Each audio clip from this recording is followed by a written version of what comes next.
The views and opinions expressed in these historical letters that may contain vernacular used in the World War II era, the post-war era, and the Cold War era do not reflect the views and opinions of any of the individuals involved with this project, including, but not limited to, the podcast's creators.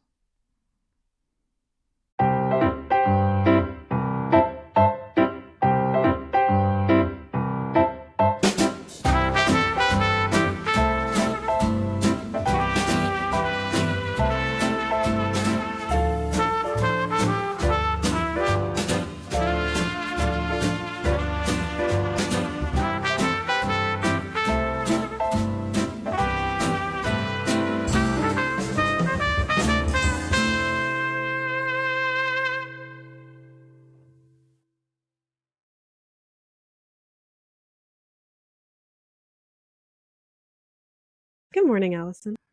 Good morning, Jamie. Switching it up here. Oh no, that's weird. Change is bad. How are you this morning? I'm good. I'm drinking my coffee. We were just talking about the coffee mug. This one says, I love this quote. I picked this up, I want to say, at the Ulysses Grant National Historic Site right outside St. Louis, Missouri. So I think, because I was not at a Thomas Jefferson site, but this is a Thomas Jefferson message. But the national parks have these wonderful stonework mugs. This one says, coffee, the favorite drink of the civilized world, one of Jefferson's quotes. Ooh. So it's so close to the 4th that I was like, have that coffee in the Jefferson mug. You know, the 4th of July, I think this year for the semi-quincentennial, it's just the best word ever. It needs to be thrown around a lot more. For the semi-quincentennial, I'm just 4th of July maxing. I am I'm red, white, and blue dresses. I'm fireworks all summer. Like this year, we really need to drive it home. Yeah. If not now, when? Exactly. So I have my Love Sweetie mug. Nice. My husband got it. Like he made me a cup of coffee and put it in this. And because he was like, we haven't seen each other for a little bit. Yeah. Just for a little bit. So we're getting back into the podcast mode. Yeah. No, it's been an interesting summer so far. I think this is like the craziest summer on record for me because between my sister's wedding and I'd mentioned this before on the podcast, she did get married on June 13th. So things went really smoothly. It was a really beautiful day. The next day it downpoured, so I was really glad for the day that she chose. She got the pretty day, and everybody was super happy. So that all went well. And we'll talk a little bit actually about Sweetie's wedding in this episode. I won't say where, but we'll talk about it when it comes up. And then 4th of July, I was with, actually, that's a good thing. If you missed the episode from last week, we have a special episode about Sweetie's connection to the Revolution, which is, of course, through Lou, whose ancestors, Timothy Matlack, scribed the Declaration of Independence. And if you want to learn all about that, about a 20-minute video, you can learn about good Timothy there, who did a lot of hard work and penmanship. You get to see my father at the end. It's been interesting. And then Jamie, you had such an interesting time for the 4th of July. You did something very different. I did. Yeah, I'll give you guys a little synopsis of my trip. My husband and I entered a lottery to get tickets to the July 3rd celebration in Mount Rushmore, and the president was there. So our children, this was something very important to both of us. Our children got to see our current president live speaking. It was a wonderful speech. It was a very rough day with the weather, which was, unavoidable. That did put a damper on things, but we did get to go see the fireworks there at Mount Rushmore. And it was a very long trip. We did go out to Mount Rushmore for the first time, and we also got to go see Crazy Horse, which was actually something that has been on my bucket list for a very, very long time. But also, while we were traveling, we went through Des Moines, Iowa, and I was able to visit the gravesite of Chester and Laura, pay my respects. And so it was a very emotional experience, but it was very good, and I was very happy to be there. It looks beautiful. It's very well maintained and stuff out there, which was, I very much appreciated. And my husband actually, there is a Masonic quote he read to us, but it was it was not sad.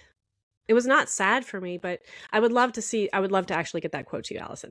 But we got to visit Chester and Laura, and I paid my respects, and I did pray over him, and I told him, I was like, I know you don't like Catholics, but I did pray over him, and I think he was okay with it.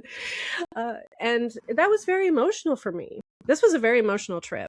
This was a very emotional trip. It was like very rough. But South Dakota, which is, I can't help myself, South Dakota is actually incredibly beautiful. It was so wonderful. It was such a cool thing to see. And it's amazing. And I'm very happy in this year, in this time period, to really truly experience, you know, all of the beautiful places that America has to offer. It's an incredible country. And I'm really seeing the pride, especially, you know, traveling, the pride that the Americans have for their country. And you can feel it. It's really amazing. It's an amazing year. But it took me a few days. I needed a vacation from the vacation. I've never driven 90 miles an hour before and like been keeping up with traffic. And that's how they do it in South Dakota. And there was a lot. There was a big storm that we drove through. Yeah, the storms by itself, there's just been some crazy storms. I know if anyone was in Pennsylvania, 4th of July for us was like, it was staying clear until like 8:30 in the evening around Philadelphia. And then it was just like crazy thunderstorm. I was at Valley Forge with the other descendants. And I was the night before it actually happened for like 5 minutes. And I was out in that when it had happened for 5 minutes. I'm like, this is about to get really bad. So we actually skipped dessert at the thing we were at. And the thing we were at with all the descendants had valet parking. I'm like, I think it's time to go. And my dad's like, yep, let's go. Because he's the type that doesn't hang around for dessert, right? My mom's like, Mom, come on. She can like get really talking to people. And I was like, we got to get going. Like, I think this thing's about to hit. And everyone was outside under a tent, like that was sloping down. Like Valley Forge, if you've been there, there's so many trees all over the place. I'm like, stuff's gonna come down because there was debris in the road after 5 minutes yesterday on July the 3rd when I was through this thing. We get the car like 20 minutes after leaving, it just hits, and I'm like, I really hope they got inside. And then the power was out, and you had messaged me actually around midnight. This time I was like, yep, power's out, and it seems it was out all across the state. I forgot about the time change. It didn't matter. I wasn't sleeping because it was just like all the AC was out, right? So I'm just hoping the power comes back on before it gets too hot. So, and that same storm, like, so on July 3rd, the president, they actually kept pushing him back and pushing him back and pushing him back because we had that big storm out there. It was hailing and everything. And everywhere. Then for the 4th of July fireworks, which was the most incredible, did you watch that on TV? The 4th of July fireworks at DC, they had the same problem with the storms coming through. The stuff that hit the east was kind of crazy. And then as we're driving, as the storm's coming down, people are still setting off fireworks. So you couldn't tell, is that thunder? Is it a firework? Because everyone's like trying to get them all in before the storm really hits. So I'm like, I don't think this is a good idea to start to like, in all this, there was so much static in the air with everything. Let's send fireworks up into it. So it was still like light outside, but it was that beige light of like the storm, and then there's fireworks going. I don't even know. And there's so much emergency services all across the roads because debris was coming down. And I'm like, I think people got stuck at Valley Forge, which is like, that's the whole point of Valley Forge. You don't want to get stuck at Valley Forge. Washington didn't want to be like, it was miserable at Valley Forge. All right, so I'm like, we gotta find out what happened with all the other guys that were there, but we got out in time. I feel bad for the valets because how do you run out in that and go get cars and set them on the roads? Well, that's how it was like when we were leaving the 4th of July. We actually, the fireworks were going off and we're like, we were done. We just ran. We were out of there. I didn't even get to find Pennsylvania and Ohio. I didn't get to find the states and that corridor flags and everything. We just got out there, but got in the car as quickly as we could, or we would have been sitting there for hours. I know we would have. They just didn't let anybody go anywhere. Well, but it was incredible. It was very memorable. I will always hold it dear to my heart. I don't think I'm ever going to go back to Mount Rushmore. We'll have to see. But now we're back, and I'm trying to get into sweetie mode. So in the letters, the last letter that we had, we discussed that questionnaire finally. Yeah. So we were able to get some answers and get a little, I would say screenshot. That's not a little slice of life from 1950s Doylestown, 1952 Doylestown, which was really neat. It's really neat. It's not it's so much more interesting to learn about places this way than to like just read about them or be in a classroom or listening to a lecture about it. So she had a little talk with Jean and she had a little talk with Glenn at the end of that, and it was their first anniversary. Yeah. These are special times. These are lots of things are happening. Relationships are starting. They're in this house. They're in Doylestown, and it does feel like we are on the precipice of change. Yes. I'd agree with that 100%. Yeah. So she was sitting down, she was talking about school and running around, and she's like, this running around makes me realize just how old I'm getting. How old is she in this time?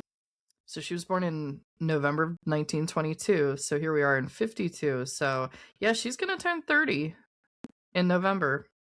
We've been with her since she was 18. Yeah. So, See what I mean? We're on the precipice. She's going to be going into her 30s. Wow. Yeah. And she's like, I'm old. I'm like, oh, honey. No, you're not. No. But I appreciate that you think you are. So we have, what, 2 letters today? We have 2 letters today here at the beginning of June of 52. We're going to talk about a holiday that has kind of been renamed, that's going to get celebrated, that she's going to reflect on. And we have a very interesting story coming up about that. And then we've got some character updates about our favorite curmudgeonly old woman at the house. Miss Darst is going to be in this episode some more. So if you've needed a good dose of Darst, it's been a couple weeks, a little bit of Darst coming in today. So good stuff. A dose of Darst. A dose of Darst. Nobody needs more than a dose of Darst. A dose. This is like sulfa. Yeah, she's her own medicine. It's like taking sulfa. Like, I really don't want to do this, but okay, I guess we have to. Yeah. But she's still there. It has to be still. She's alive, kicking, and just as curmudgeonly and Darstly as she's ever been. So that's nice. At least that stays the same. So I'm really liking these letters. Yeah. Because this, for me, is kind of getting back into a routine. Now we are getting back into we had the July thing, was a huge trip for me personally and my family. That was a lot to deal with. And so now I feel like, let's settle back in. Yep. And get back to the day-to-day. 363 North Main Street, Doylestown, Pennsylvania, June 5th, 1952. Dear Mama and Papa, and all you characters who won't write. I didn't think I'd get another letter written to you so quickly, but hate to think of Mama walking to the post office for nothing. At least so far as I'm concerned. But if the other kids don't write to you any better than they write to me, you'll sure come home empty-handed except for this brief note, and it will have to be brief. We are like the on-again, off-again, gone-again Flanagan, insofar as Lou's cruise is concerned. I wrote you he had volunteered for the cruise to Squantum, Massachusetts. Well, he came home and told me they had cut the number of mechanics in half. That means they'll take only 8 mechanics for 30 airplanes. At least, that is the latest word on it now. But like the old saying, you just don't know what will happen next. I doubt if they'll go with only 8 mechanics, and so there is a very good chance the plans will be changed as often as the sun rises between now and then. The only thing I can suggest is that you make the plans as best you can to suit yourself, and we'll have to wait for the Navy to make up its whimsical mind. I scurried around yesterday and got the laundry washed uptown, got it home and hung to dry, the silks and flat stuff jerked off the line, and ironed and dressed, and up to the school in time for the surprise party for Lewis's teacher, and the other first-grade teacher who is also retiring this year. There were more mothers than you'd think, and I was glad I went, as they had a nice time. I got to talk with a few mothers, and it was just interesting to watch. Lewis goes to school on Monday and Tuesday of next week, the 10th and the 9th. Made a mistake. And then he goes on the 13th for his report card, and then he is done. He'll be thoroughly delighted when school is done, but I remember I was the same way, and then equally anxious for it to start in the fall. I'm planning a trip into the zoo in the near future after his release. Be the good Lord willin'. My poison ivy is clearing up and flaking off my nose. It lost its redness, so that I didn't feel quite so much like a fugitive from Ringling Brothers yesterday at the party. However, I went out to pull some radishes this morning and look over the ruins of what promised in the spring to be a garden, and fear I got into it again. I came right in and washed carefully and then rubbed alcohol on the exposed areas, so hope I won't break out too badly with it again. I noticed the ivy I had sprayed had lost some leaves, but have produced new growths that will have to be worked on some more. The back lot where I started the garden seems to be just full of it, and I wonder if I'll ever get it killed off. The peas are in bloom and look pretty nice for the most part, what I could see amidst the woods, but if the blooms were peas instead of blooms, I'd probably have a wonderful case of ivy poisoning if I tried to pick them. I still have it between the fingers of my right hand, but it is slowly beginning to dry up.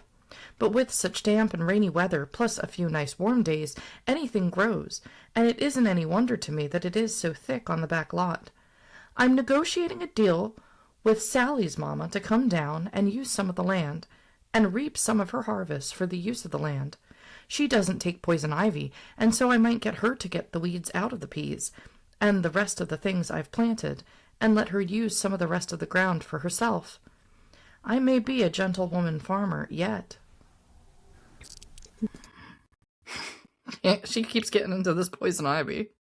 I know you think, like, this is something I have drilled into my children's heads of, like, what poison ivy looks like, because it is so awful. And she really, I don't think she's that bothered by it because she seems to keep getting it. Yeah, she's getting complacent. She's like, oh well. Oh well, I got poison ivy. But I really liked how she talked about Lewis here, this, because it's the end of the school year for him, and he's like very excited about it. I don't experience that anymore. With the kids, we don't like end school. As soon as we're finished with one year, we just jump right into the next one. We just continue doing learning. So we don't have that kind of feeling, but I do remember that when you're a kid. Oh, yeah. Oh, and you get out and you're like, I'm done. I have 2 whole months of nothing to do. This is great. Yeah. But yeah, he's excited for summer. He's excited to not have Mrs. Houck as a teacher anymore. He's excited Mrs. Houck's retiring. Yeah, she must have had a lunchtime party or something like that. Yeah. Yeah, so it must have been like a lunchtime retirement party. And like, I wonder if she ever talked to her. She doesn't say that she talked to Miss Houck, especially after she let her know about like that whole incident with the classmate taking Lewis's money. Yeah, little Ruthie taking little the money. Ruthie. Yeah, like whatever episode that was. If you could put that down there, because that was a good one. There. Yeah, he didn't recall her fondly. I will say, can I tell you, Jamie, real quick? But I have to tell our audience this. I was at an event on the Monday before the 4th of July, and it was about Jefferson and Adams. They had a special author brought in, ticketed event at the Doylestown Historical Society.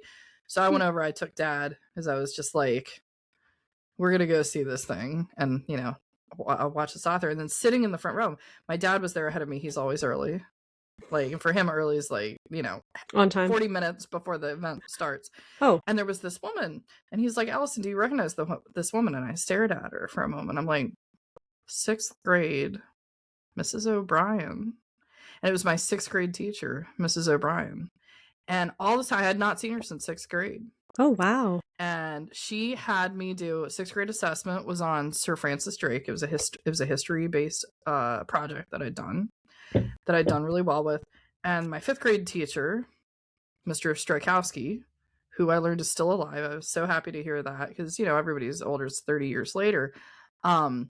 He was the one. We used to do this thing called the Wax Museum of the Civil War, where like the kids would do a whole set, and then we'd freeze, and someone hit a button, and we'd all move. That was the year I saw Gettysburg for the first time. And then my 4th grade teacher, Mrs. Donorovich, who was much older, and she was closer to retirement when I was in school, and she had passed away. I said, Mrs. Donorovich taught us to read and write cursive really well. Mr. Strykowski gave me passion for the Civil War, which made me a historian, and you made me a better historian, with a project I still remember from 6th grade. And I said, it's so nice 30 years later to tell you that I became a historian after all of these years. And I said, please let Mr. Stry, we called him Stry for short, Mr. Stry know about that. She and I are now friends on Facebook, and I told her to check out the podcast because she's a big history buff. So there you go. Full circle moment. Yeah. But speaking of teachers leaving. Allison is marketing this podcast one person at a time. One person at a time. But I'm really glad that you were able to. I can't even remember my teachers' names, to be honest with you. I remember these 3, and then I was trying to remember 3rd grade, and I did by the end of the conversation. It's hard to remember the teachers' names, but they made an impression. I was thanked her profusely. I'm like, you really made an impression on my life. And I think just having that, conversation was so good. So if she's listening to this episode, I loved catching up with her. Couldn't stop talking. This is my way. I probably talked her ear off, but we were having such a good conversation. And so little Lewis, glad to see Mrs. Houck, not his teacher anymore. But speaking of her retirement, it was so exciting this 4th of July week to see my 6th grade teacher again after 30 years. And I was so happy to see her. She was the exact opposite, I assume, of Mrs. Houck. Well, that was the first part of our letter. Yep. So we have, and this one's a shorter one, so we just have just a little bit more to go. Yep. Shall be anxious to hear of Jean and Glenn's trip north with the kids, and how well they did on the fishing. Course, I hope they caught a lot, but on the other hand, hope they didn't find the price of fish in the markets too high on their way back home. Yak, yak.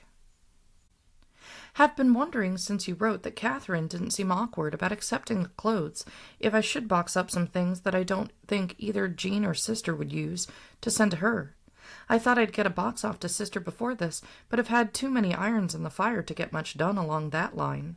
There are several things I could make over, but since I don't have the time to sew much any more, and I surely do miss it too, I wonder if she might not make the best use of the things. What do you think? I want to get some of the surface work done and just make the time to do some sewing, but the Murphys are going to come up from Georgia on the 10th or 11th of June, and I shall have to flip my duster before then, believe me. If I just had some place to put things, but can you imagine a 14-room house and no place to put anything? Is it any wonder I wear such a bewildered look most of the time? I often feel like I'm catching flies, just looking for some place to put something. I've practically a carload of photographic equipment for Papa. Have added another camera. No, 2 cameras. One of them has 3 plates at least. There's also a printing box and maybe another tripod. I could start a business. And what you look over and decide you don't want, I'll try to sell to Sally's daddy, as he is a photographer, though he is specializing in aerial photography at the moment. Well, I should be pleased if you consider them bargains as I did. But in the meantime, Miss Darst is clucking at me for having them sitting around too conspicuously. Thought I'd reread some of your letters to answer the questions I've missed, but as it is time right now for Louis to be home for lunch, I just won't be able to do so. But do want to say to Jean that I've missed her letters while she's been gone, did reread some of hers, and nearly died laughing anew over the trip to the farm when she went squishety-squish through the mud in a split shoe. Aunt Rosanna, I never did thank you for the card you sent to Louis in Tommy Roan's name. He did appreciate it, and I do thank you, even at this late. Also, before I forget it, K.M. called Mama Grandma, and when it come to calling Papa something, she couldn't remember Grandpa, so she called him the boy Grandma. At least I think that is right. If I've made a mistake, I guess that Mama will be able to straighten us both out. I must stop, as I've not even the start of lunch for Louis. Besides, if I hurry, I can catch the mailman with this. Hope to have some mail from some of you this morning, as it has been several days since I've had a letter myself. This isn't much, but it will fill Mama's hand for the trip home from the post office. Love to all of your... Yeah, all of you. Sweetie. It's funny because this letter kind of had the same tone, like the same feeling that I've had these past few days. This discombobulated kind of feeling where she was making mistakes. She was writing really fast. This was a short one. Yeah. Yeah. And I could see in it why she was having these problems. Like she says, I'm just looking for places to put things. I don't know where to put things. And then she goes on to say she's got all this equipment. Miss Darst is clucking at... Oh, okay. That's why. So Miss Darst is like... I can't do the voice as good as you do. But she's like, there's all this stuff in this house. I don't like where this is all. This is all here. Blah, blah, blah, blah, blah. And probably just needling her. Yeah. And that's why it's bugging her that she can't find places to put things. Yeah. And of course, Miss Darst stuff is still all over the place, too. The stuff that's supposed to be, moving, there's a lot of clutter in these 14 rooms.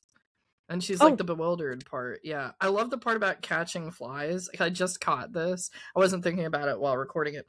Somewhere near the end of season 3 or somewhere in the beginning of season 4, catching flies is literally going to start happening for a very particular reason. So she will eventually literally catch flies. But when I saw that, I was like, teaser. I love how you're just like enough ahead to give us Yeah. like some really good Yeah. context Something's happening sometimes. there. Yeah. Yeah, so she's catching up with people. Like I said, this was definitely like, this is nice for me because it's getting me back into the groove of, everyday life, which was so thrown all over the place recently. And at the end, she's like, love to all of you. And then she accidentally did an R Yeah. because she was just typing. Yeah, that was funny. I really like that. But that definitely, this speaks to her state of mind. Yeah, for sure.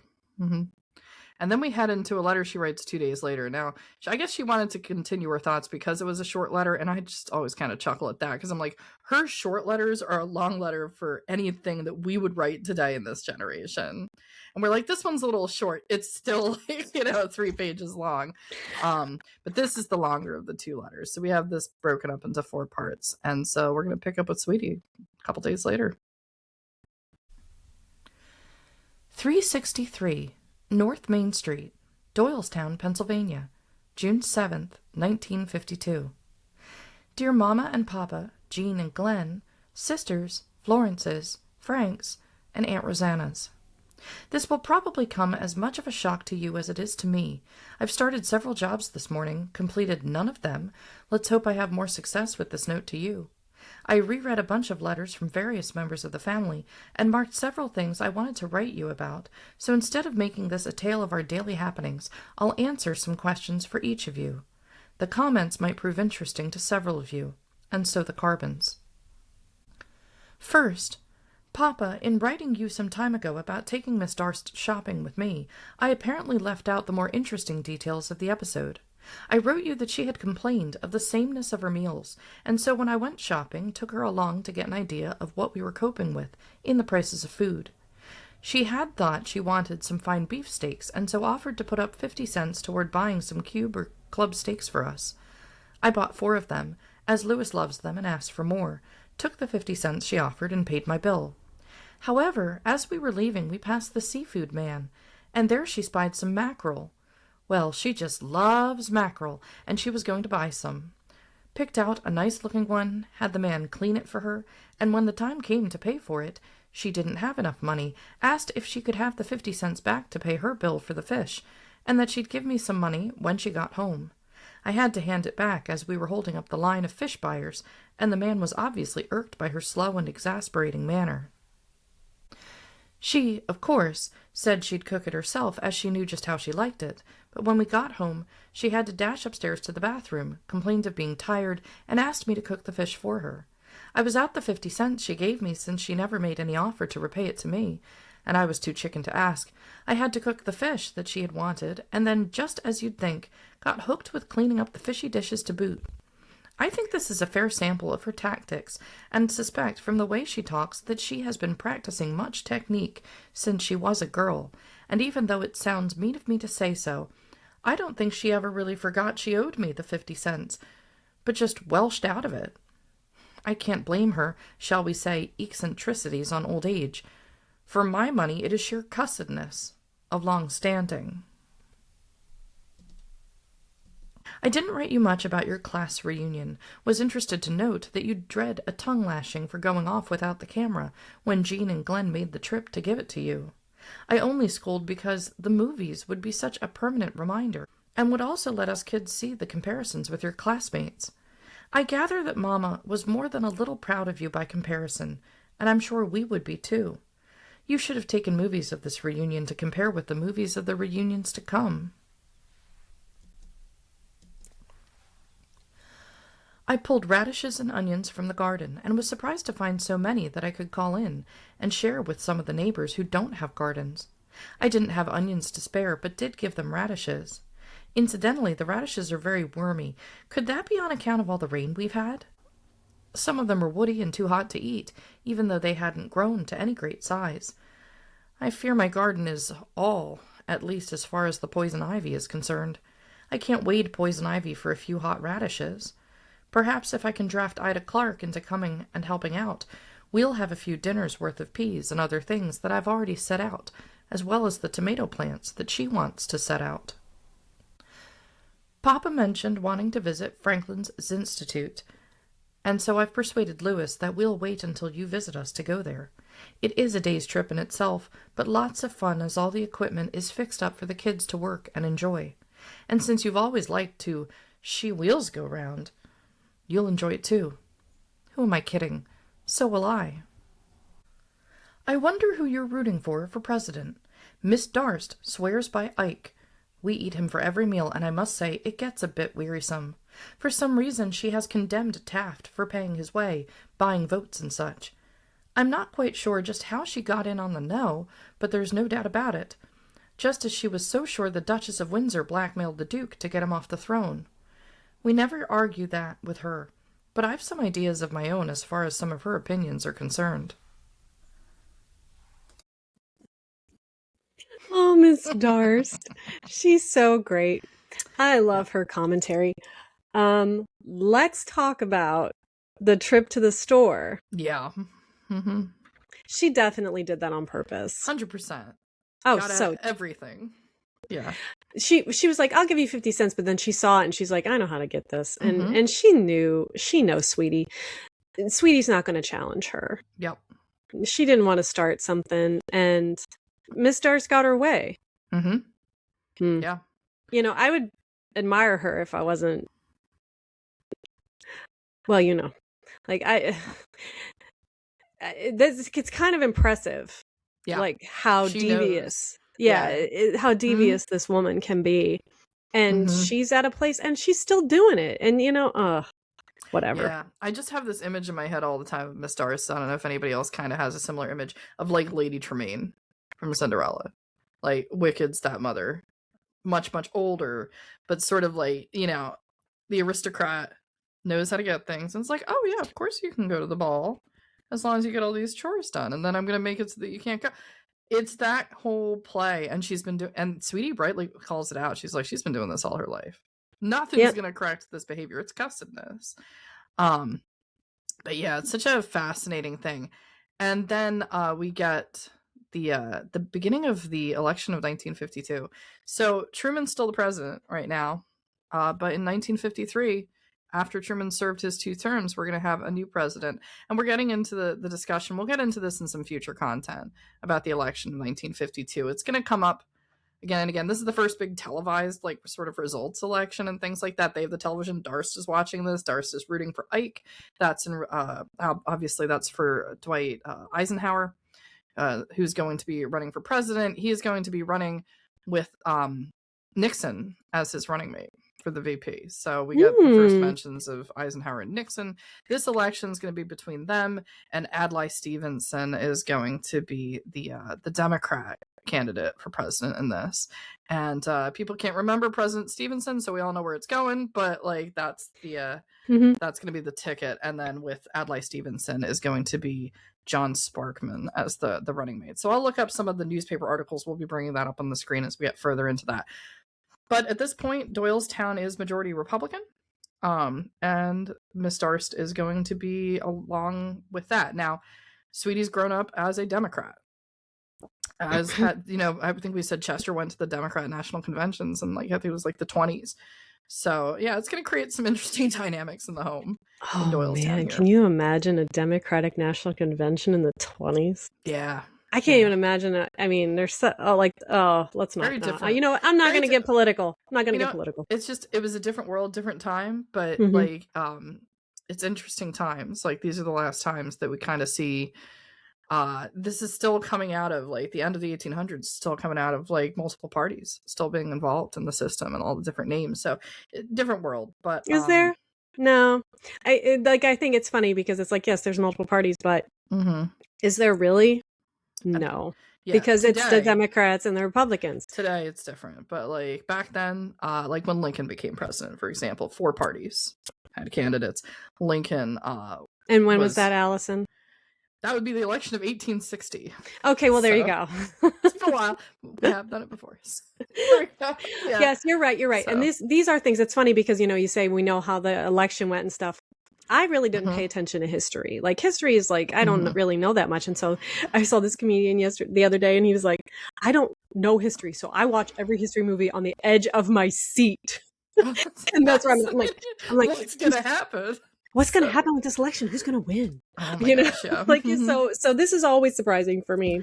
I love whenever we have a history movie that we know the ending, but the movie's so well done, it starts to make you doubt that the history you knew is actually the thing that happened, and then you start to get nervous. Like, that's the Lincoln movie is so fantastic, the Spielberg, because it's about the passing of the 13th Amendment. Like, it's in the Constitution. It passed. But you start to get nervous that it's not gonna at the end of the film. But, like, if it was a Tarantino film, who knows what's gonna happen? He might change the history. It might not pass, but it was a Spielberg film. Well, yeah, if it was a Tarantino film, because he did that Once Upon a Time in Hollywood. It. That and I love that ending though. That ending, and then the Inglourious movie before that is a total alternate ending to history and things like that. But Spielberg's gonna be. I forgot those are great. Those are really good ones. But oh, by the way, I should mention with the Lincoln film, just because we had a shot to talk about Lincoln for just a second here. In that film, especially during these historical times, if you want to watch like a really good movie, the Lincoln film is phenomenal. There's a John Williams soundtrack, but every now and then, pretty frequently through the film, there is no music behind the scenes, and all you hear is a ticking of a watch. Now, as soon as I say this, everyone's like, we got to rewatch this movie, and if you haven't seen it yet, you're gonna. Ticking of a watch.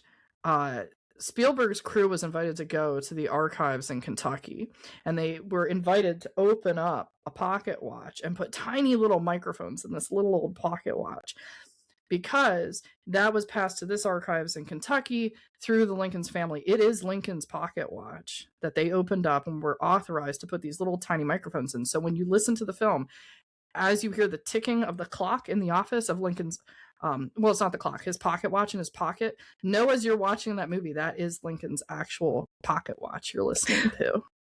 So that's an incredible detail. That's an incredible detail. That should, you could hear that, just have that audio reference to history. There's very little of that, especially, it's a phenomenal film, but like, just to know that, just like, I don't want people to like feel like they're taken out of the movie because it's such a well done thing.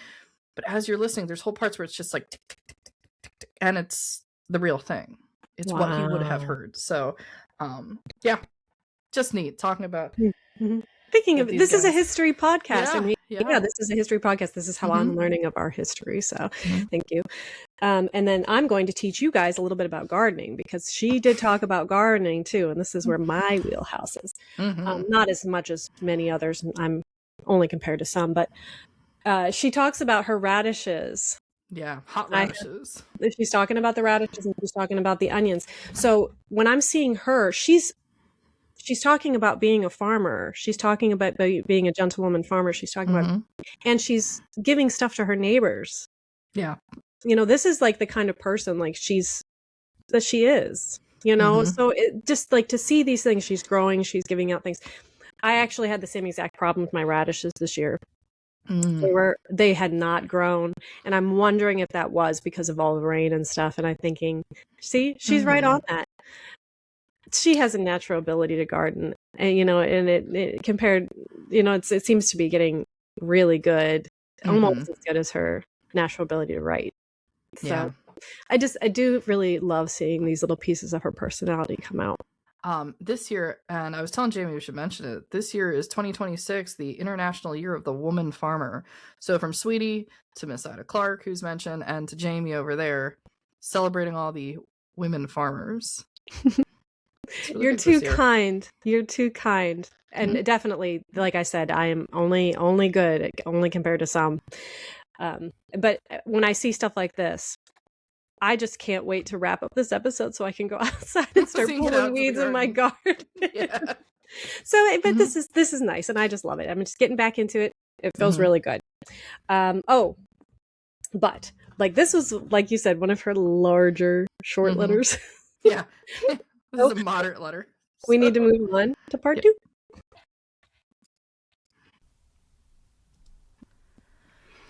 Yes, we do go to Cheney Toole Sunday school in case Aunt Rosanna isn't up on the Demery idioms. And I'm planning to send Lewis to the Daily Vacation Bible School, which starts on the 16th of June. I have been made group chairman for our Sunday school class. I feel more like calling it hard healer. Actually, all I do is to make phone calls to the members of the class on North Main Street to notify them of meetings, solicit and arrange transportation where necessary. There isn't much to do, but it is a fine-sounding name even though the responsibilities aren't much, and of course the pay is nil. I think Sunday school does Lewis a lot of good for a good many reasons, and am often surprised at the number of things he has learned through the Sunday school lessons. Of course, he should get some good out of the Bible school, along art craft lines and music as well. He sings much better than he did. You asked me if he were interested in music. More so than before, his interest keeps growing, and just as an, oh, by the way, I was surprised and tickled to the point of a stifled guffaw to have him come into my room the other morning and ask me, "Mamma, what is this song?" And he hummed a little passage from a song. I couldn't recognize it, and told him so, but he said, "Well, do you know how it sounds to me?" And when I said, "No." "How?" He said, "Well, like this," and rather self-consciously put one hand on his hip, the other in the air a la ballerina, and did a gay little pirouette as gracefully as pajamas and slippy slippers would permit.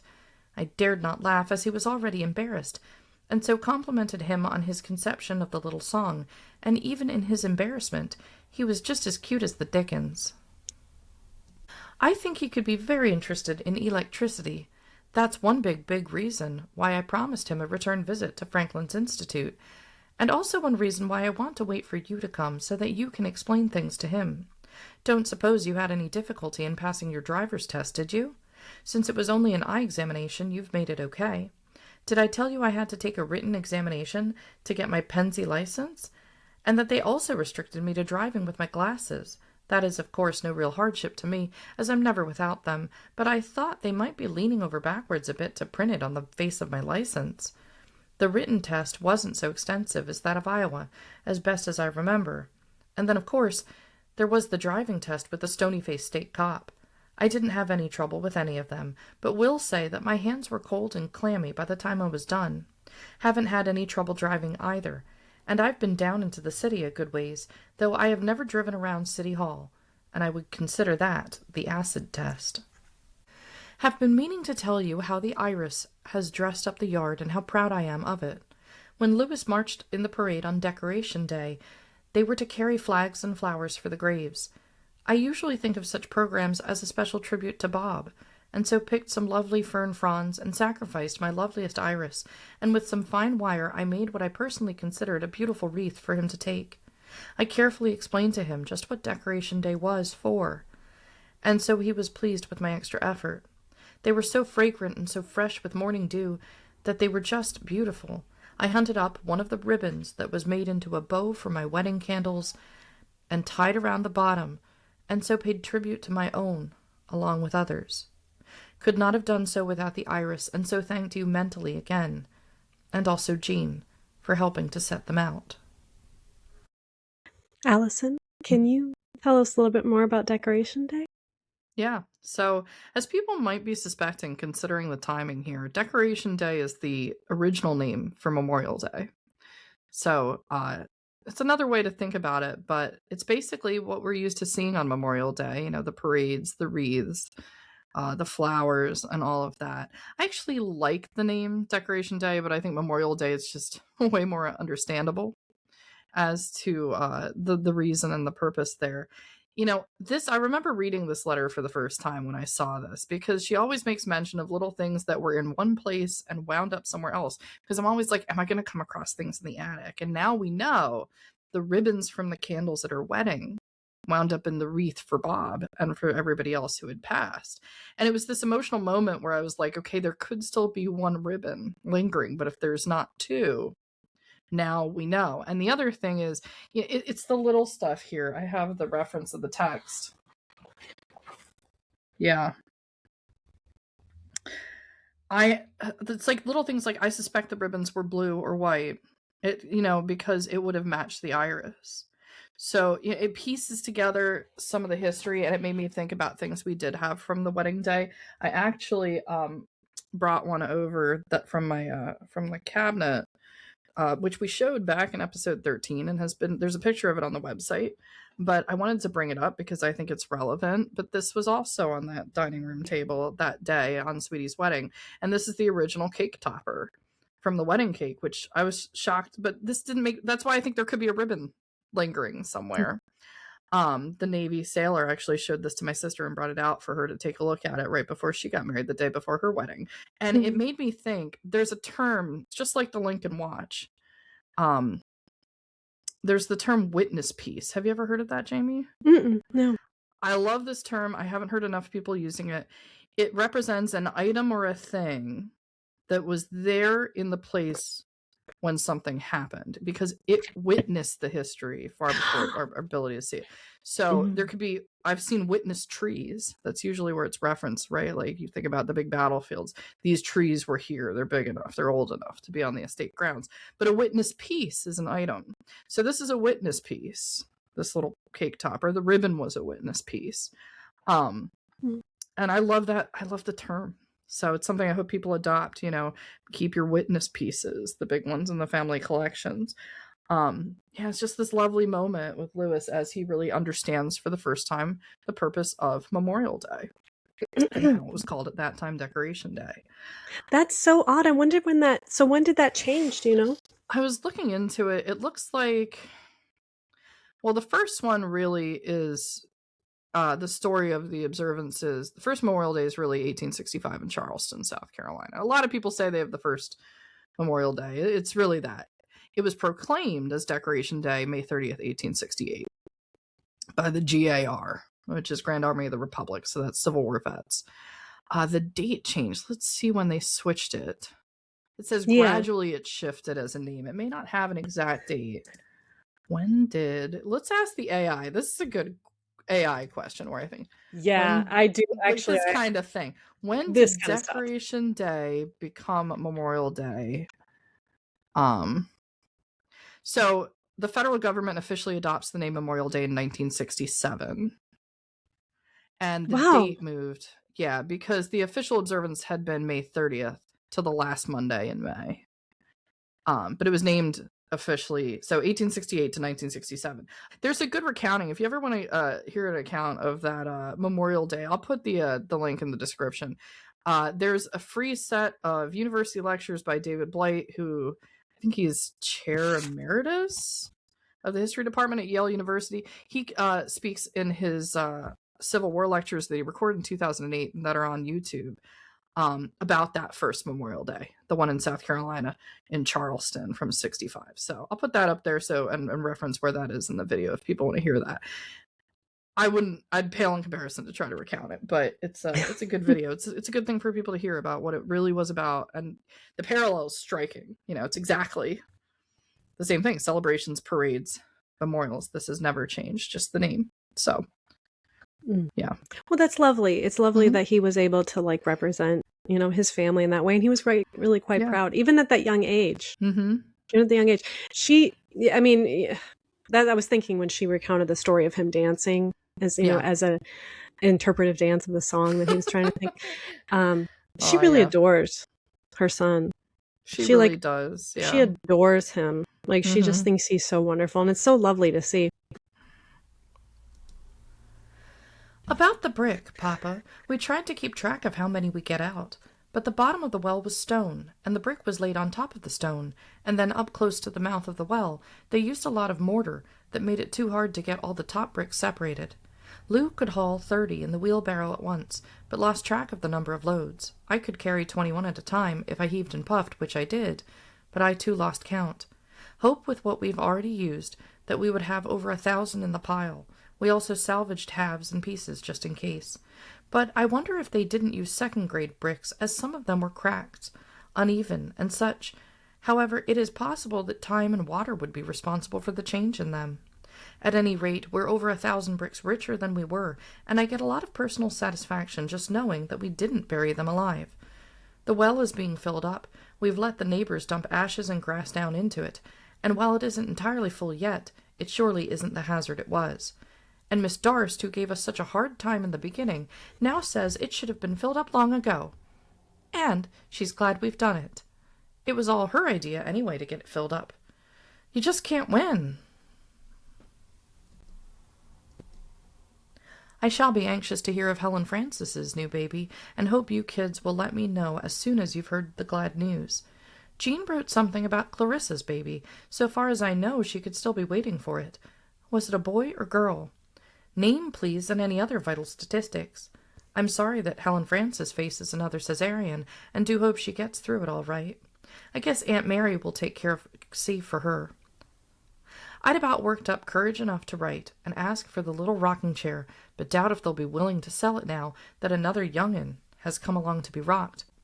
Doubt if I'll have to wait so long to hear about Frank and Maida's new one, though if they don't write any better than they are now, the kid'll probably be in college before I find out if it is a boy or a girl. Jean wrote the names they had chosen, and I think they are both nice.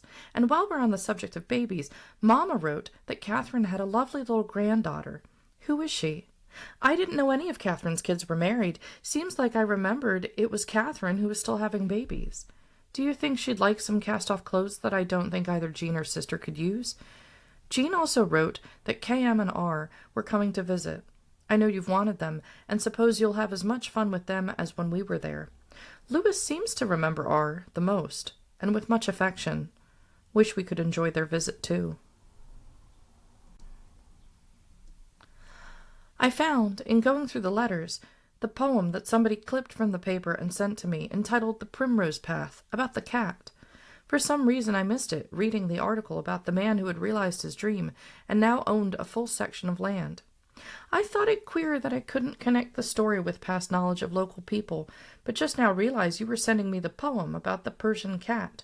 I laughed over it for quite a while, and enjoyed it so that I'm going to send it along to Aunt Rosanna to laugh at, since I guess the rest of you have read it in the Iowa papers. Just hody hum. Yeah. Talking about the family. Everybody's having babies. That's nice. People I don't know. Oh, but also, Bob's kids. Yeah. Came to stay, or are going to come and stay with Chester and Laura, which is so great. Yeah. That's so nice that they're able to see them. And, she laments that she can't be there as well because Louis remembers Bob's son. That's sweet. Yeah. I like that. Yeah, he misses his family. I mean, he's an only child. I remember when he saw Santa and he was like, Santa was like, would you like a ball? He's like, I've got no one to play ball with. That's so precious. Yeah. But yeah, there's a lot of girls in the neighborhood. So, he has friends. Yeah. It's sad though, but yeah. So we got a lot of the hody hum and the da-da-da and the day-to-day. Oh, and then we talked about the bricks. This was my idea in the first place anyway. Yeah, sure it was. Yeah, Miss Stars. Yeah, she's complaining. Not the Board of Health is like saying this is a hazard. Fix it. And then all of a sudden, fill in the well. This was my place. She doesn't understand that there's written documentation of her not wanting to do these things. Right.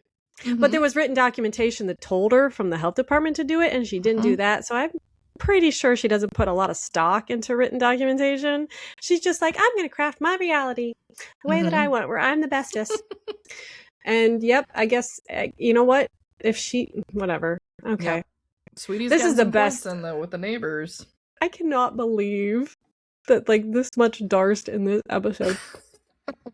But it is nice, yeah. So now they have a place to throw their ashes. Yep. and they have all these bricks, which is a hot commodity. 1,000 bricks. Yeah. I love how Lou is like, I can get 30, you can get 21, but we have no idea how many. There's just a lot of bricks right now. Yeah. It's a lot. It's over 1,000. But that's fun. This is kind of nice actually catching up. It's kind of nice catching up with this little stuff with her. And we still okay. So what I'm looking at now is one of those long paragraphs that she does where she's doing the thing. So I'm curious to see where her train of thought has gone.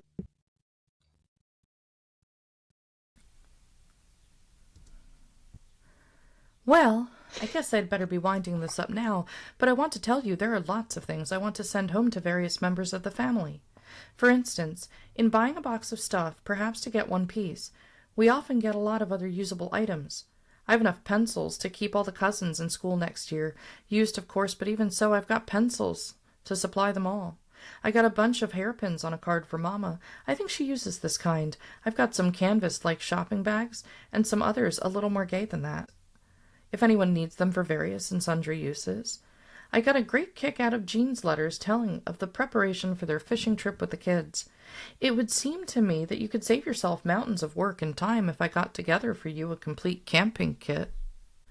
I've already bought a bunch of silverware that I never in God's world will use if we eat every hour of every day of every year.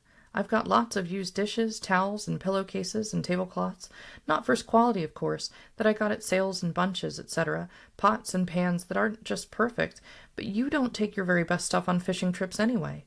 How would it be if I bought it the next old but whole suitcase at a sale and outfitted it for you? Then all you'd need to do would be to pack your valentines, pick up the suitcase, and walk out. When your trip is over, put it away again until the next trip, and you'll eliminate all those lists, packing, and worrying. I think that is a good idea, and the way we do it, it could probably be done without any extra cost on either your part or ours. Let me tell you what I mean. We went to sale not so long ago where Lou bid 50 cents on a box of junk. Turned out the junk consisted of 2 single bed sheets, 5 pillowcases, not mates, 15 dish towels in varying shades of newness and whiteness, 4 washcloths, 2 dishcloths never used, pieces of sheets, about 6 of what looked to be abdominal binders, a pair of men's white shoes, and 2 pieces of canvas. Now, there would be dish towels for more days of fishing than Glenn can afford to be away from work. It wouldn't hurt if they weren't just white, as they're usually abused in fishing trips anyway. The 6 pillowcases would serve nicely. I couldn't afford to give up the sheets, as I need them for Lewis's bed. I've more old tablecloths than I can use, as Lou's mother gave me hers when she went to live with Elizabeth. They have some holes, and some are faded badly, but would that be so awful? If they got ruined, it would be no loss to speak of. I've got lots of pans that maybe have a chip in the granite but are usable, and I've seen lots of pots and pans go begging at a sale because nobody would give a dime for them. You could have 2 suitcases, one for dishes and silverware, etc., and one for linens. Keep the dishes packed at all times, and when you're back from one trip, get your linens washed and packed, ready and separate from what you normally use, and when you want to go somewhere, all you need to do is take 2 ready-packed suitcases, plus the coffee percolator and the canned goods and food. You'd save yourself a lot of time and enlists, if you did, and it could be done at this, and for practically nothing. Let me know what you think of it. Another thing I've been meaning to write to you all about is this. There is a sale every other Tuesday where the clothes are piled high and are so cheap that my Scotch soul just gives me fits. I can't resist buying things when they are so cheap.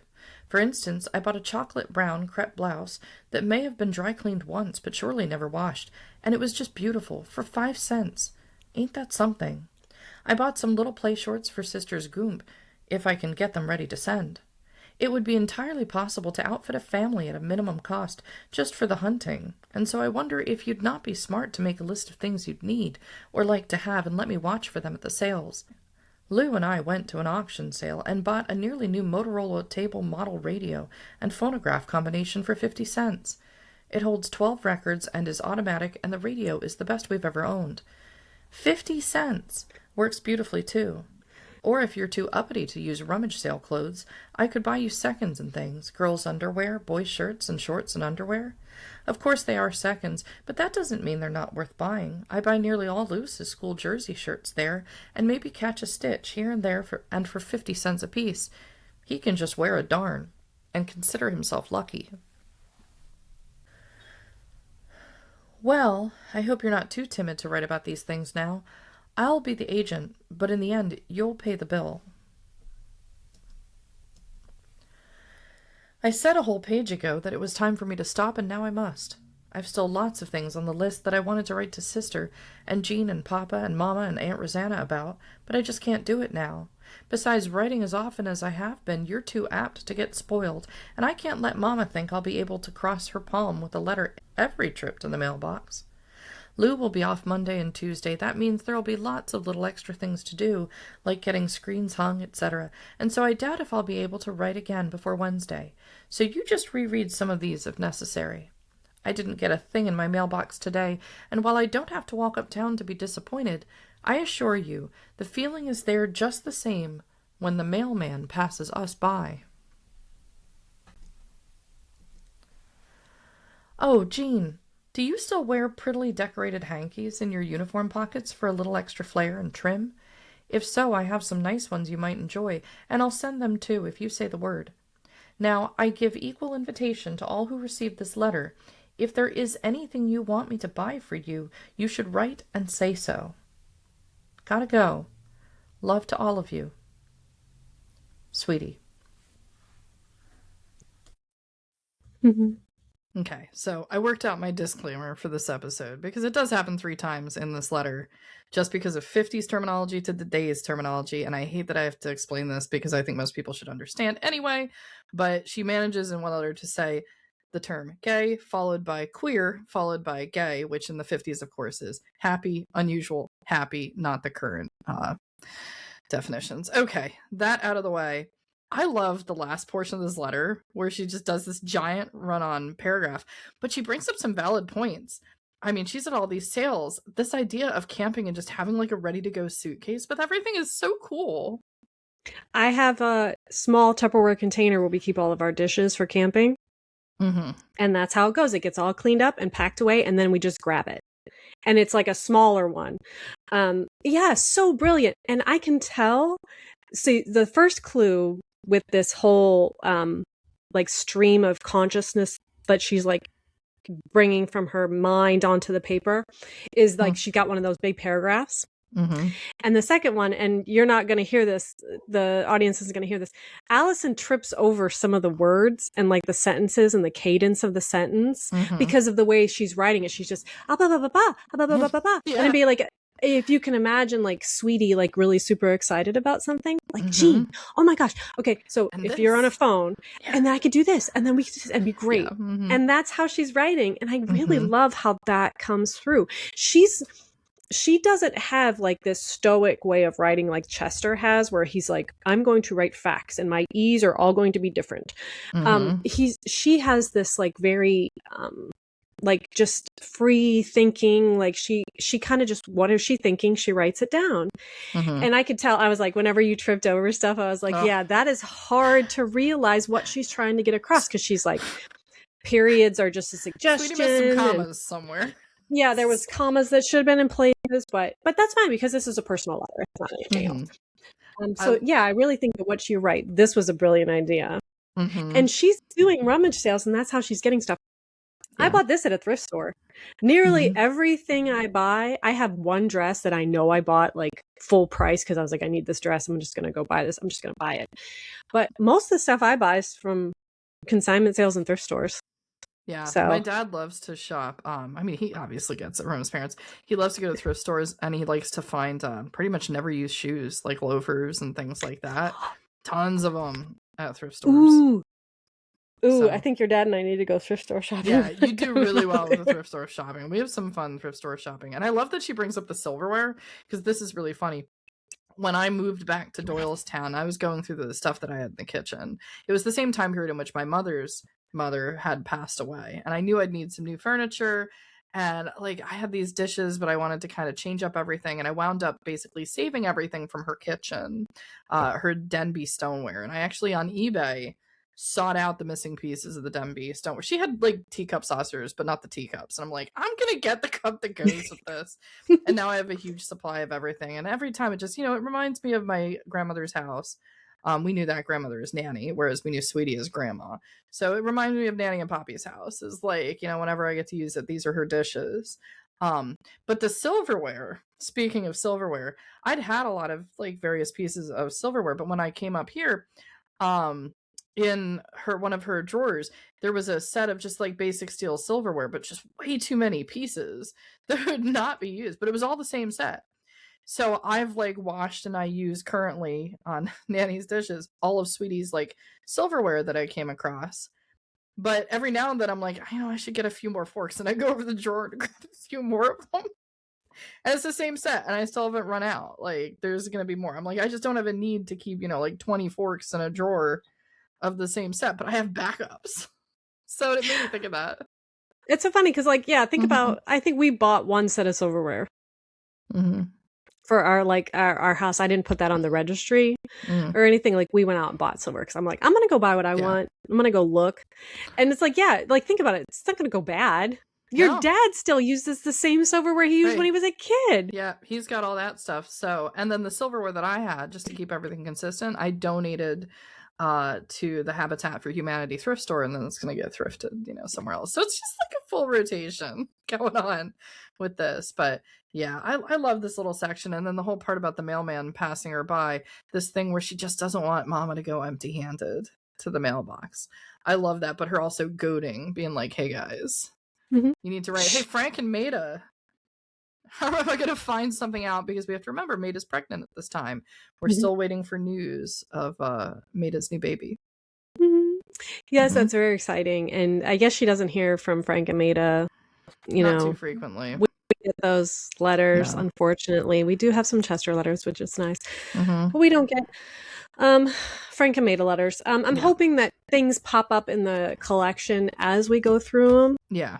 In these coming years that we're going to be doing this. There's more. And then Goomp is referenced again here, which, in the last number of letters, that is just the nickname for Lizzie's youngest daughter. So whenever you see Goomp, that's one of her nieces. Yeah. And she's still, like, she's really trying to keep in touch with everybody. She's out in Pennsylvania, followed her man out there. You know how you do. And she's really trying, keeping up her end, trying to keep in connection with her family, with her brother and her brother and her sisters. Yeah. So and her brother's widow. Yeah.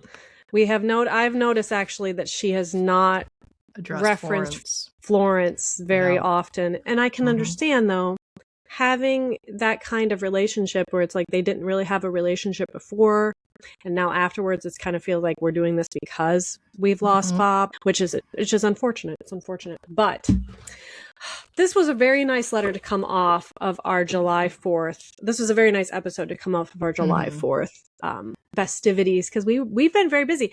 Also, your father just recently retired. He did. Yep. So, and your sister just got married. So this, like, I feel like finally, like, I'm like, okay, what's the next thing we got to do? You know what I mean? Right. Like, what's the next thing coming around? Yeah. Now that we have all of that and we're getting into like a nice routine again, that's very lovely. I'm very happy. But that is the last letter for this week's episode. Yep. See everybody next week.